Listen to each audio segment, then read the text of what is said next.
All right, here it goes, folks. The blame game beginning again over the latest jobs numbers. Republicans and Democrats point fingers over who's responsible for the slowdown in hiring and rise in unemployment last month. So let's take a listen to President Obama earlier today and then House Speaker John Boehner.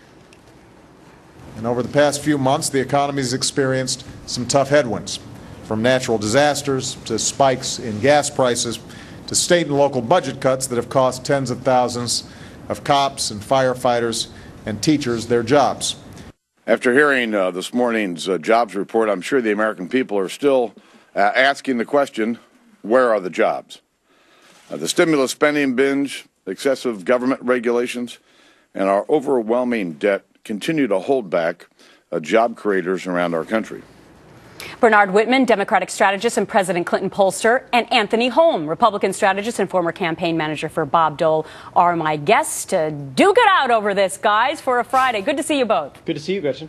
Thank you for having us. Bernard, I'm gonna let you take a stab at this first, because can you answer Speaker of the House John Boehner's question, where are the jobs? Well, if I had a crystal ball, I'd probably be re-elected president 3 or 4 times. But let me tell you, I think we need a 3-part plan to deal with this. Obviously, the job numbers are very disappointing, but we can do 3 things immediately. The first is, while we certainly have to rein in the deficit, we've got to invest in industries where the payout is going to be greater than the investment. The first one that comes to mind is construction. The president mentioned that. There are 1 million construction workers out of work. That's nearly double the unemployment rate nationally. And what we ought to do is, instead of the Republican plan, which is to gut infrastructure spending by 1/3, which would throw another 500,000 construction workers out of work, we ought to pass the Obama jobs plan there, which would provide $556 billion in loans that would both help hire these construction workers, get them off the unemployment rolls, generate tax revenues, and help to repair our bridges and roads, which are in disrepair. I mean, that is the first thing that we ought to do. I want to get Anthony in there, because I'm interested in knowing if you think that that's a stimulus plan, number one, and if you think that it's a short-term fix. Well, actually, there's another 3-part plan that perhaps the president could follow. 1, tell the truth. 2, use accurate data. And 3, do what you say you're going to do.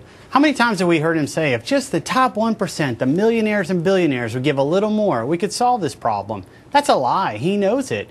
The IRS has shown us if we took 100% of the income from that top 1%, we wouldn't even get $1 trillion. His budget deficit this year alone is $1.65 trillion budget. Obama has a pattern and a history of running and campaigning and saying that he's going to eliminate the Bush tax cuts for the rich and then not, close Guantanamo and not. Their list is long, and it's just fraudulent, and this continues the class warfare and the fraudulence in his plan. So we have seen some great plans, and Texas has one. We've created 40% of the jobs. So the Democrats have really failed, and rather than even play the blame game, let's look forward toward a solution, and Texas is a wonderful place to look. Yeah, but Bernard, do you admit that there was some blaming going on in the president's speech today? Because some would say that he blamed President Bush by saying that this was not created overnight and it won't be solved overnight. He also, some would say, blamed Congress. I didn't really hear him say anything about his own personal policy. Well, I think a couple things on that. One is the president did admit he did make a mistake in his Twitter town hall on Wednesday, where he said, you know what, I underestimated how long the recovery would take. I didn't properly prepare the American people for how long it would take to get our economy back on up and running, and how soft the housing market is. But let's move away from simple rhetoric and talk about the other 2 parts of the plan that I have. The first is we ought to extend the payroll tax holiday for employees. That's set to expire in December. I think we ought to extend that for another year. He proposed that today. And on top of that, I think we ought to consider putting in a payroll tax holiday for employers. That actually would help stimulate job growth. I can tell you, as a small business owner, that would make me more likely to add employees. And in fact, look, none of this matters unless we cut spending. Anthony, will that infuriate his Democratic base, though, even more? Keep in mind, Nancy Pelosi made a visit to the White House today.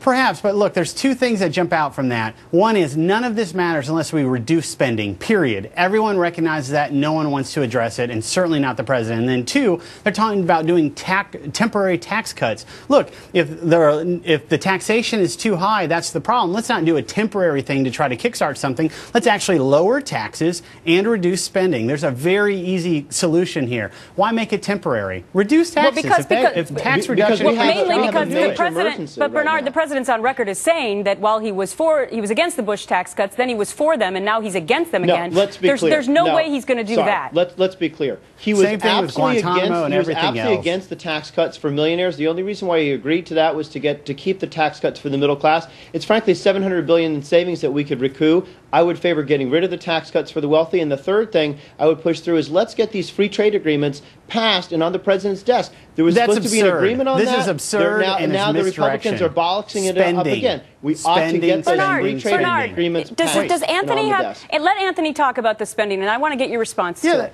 This is ridiculous that the president is talking about free trade agreements and trying to punt it to Congress. Our spending is 25% of our economic activity. That's unprecedented. Only in World War II have we been doing that. It's spending. And guess what? This stimulus that he has issued has devalued the dollar. That's why we're having such weakness. We have yet to see the increase in food prices. We're going to have a really tough 12 months ahead of us. And he's trying to kick it back to Bush and kick it back to Congress. Just stand up, tell the truth, and move on.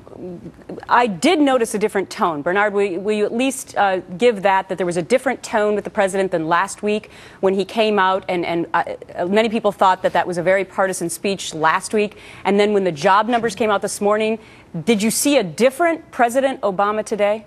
I think, frankly, the president is going to use every tactic, publicly, privately, politically, that he possibly can to first get a deal with the deficit. And I think absolutely we need to rein in spending, particularly defense spending on that. I think that we need to raise the retirement age to save money. And I think that the president is going to do everything he can to try to get a jobs program through Congress, including stimulating consumer spending by getting those construction workers off the unemployment line and back making money and spending money. All right, Bernard Whitman. But he's done that for a couple Holm. years. Unfortunately, I'm out of time, guys, but have a great weekend. Thanks so much for sharing your time with us. Have a good day.